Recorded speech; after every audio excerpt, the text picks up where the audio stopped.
गिरिराज सिंह का नाम सुनते आपको एक शख्स का याद आता होगा जो बिहार की राजनीति में या फिर देश की राजनीति हो, जब भी बातें करता है तो हिंदुत्व की बात करता है। उसके बातें, उसके बयान कोट किए जाते हैं, उसके बयान को लेकर के तल्खियाँ हो जाती हैं, माहौल गर्म हो जाता है। और ऐसे ही हैं गिरिराज सिंह, जिन्हें लंबे समय से भारतीय जनता पार्टी ने चुप कर रखा था। लेकिन अचानक से गिरिराज सिंह एक बार फिर विधानसभा चुनाव के बाद से, या विधानसभा कहा जाए तो विधानसभा चुनाव के ठीक बीच में, प्रथम चरण के चुनाव के बाद जिस तरह से गिरिराज सिंह एक्टिव हुए और जितने भी भारतीय जनता पार्टी के हार्डकोर नेता हैं वो एक्टिव हुए, उसे देख करके एक चीज़ तो पक्का लग रहा है कि कहीं ना कहीं भारतीय जनता पार्टी अपने पुराने लय में वापस आ गई है। और गिरिराज सिंह की धमाकेदार एंट्री जो हुई है, इस एंट्री को भी आप नज़रअंदाज नहीं कर सकते हैं।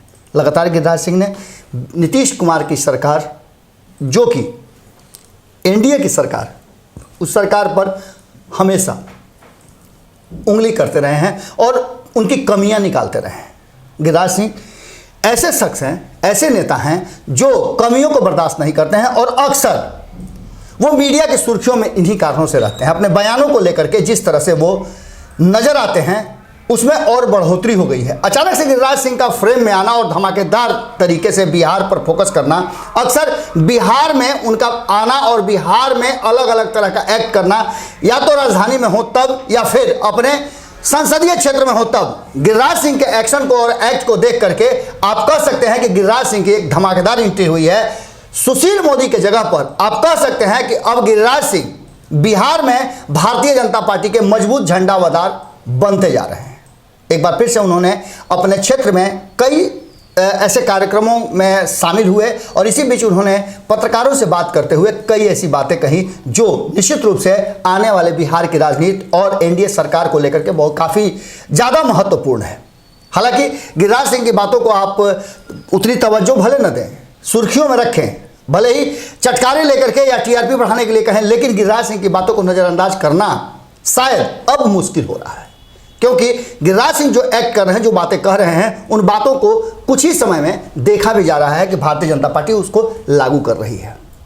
साफ तौर पे गिरिराज सिंह ने इस बार कहा है कि वो रोजगार सृजन की बातों को बहुत महत्वपूर्ण तरीके से देख रहे हैं और उन्होंने कई बातें ऐसी कही, सिमरिया घाट के डेवलपमेंट की भी बात उन्होंने कही। और उसके साथ ही गिरिराज सिंह ने एक ट्वीट करते हुए लिखा है कि बेगूसराय के डीएम, डीडीसी, एसडीओ, संबंधित सीओ एवं अन्य अधिकारियों के साथ सिमरिया के उत्थान के लिए विभिन्न बिंदुओं पर चर्चा हुई। साथ में सड़क एवं स्वास्थ्य से जुड़े अधिकारियों से भी बात हुई। बेगूसराय के सिविल सर्जन को व्यवस्था की तैयारी और तैनाती पर और भी जोर लगाना होगा। आप समझ सकते हैं कि कितना फोकस्ड हो गए हैं अब भारतीय जनता पार्टी के जो सांसद हैं, जो विधायक हैं, जो नेता हैं।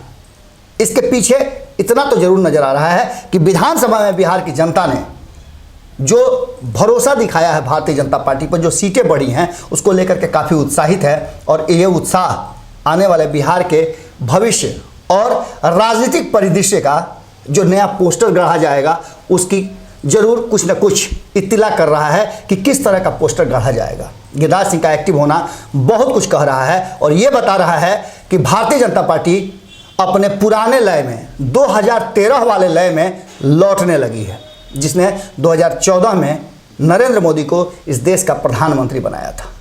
और यही वो वक्त था जब नीतीश कुमार को बाय बाय करना पड़ा था एनडीए को। जुड़े रहें भारत लाइव के साथ, खबरों का सिलसिला यहाँ कभी नहीं रुकता। लगातार आपकी नज़र भारत लाइव पे होनी चाहिए और हमारी नज़र तो खबरों पे है ही।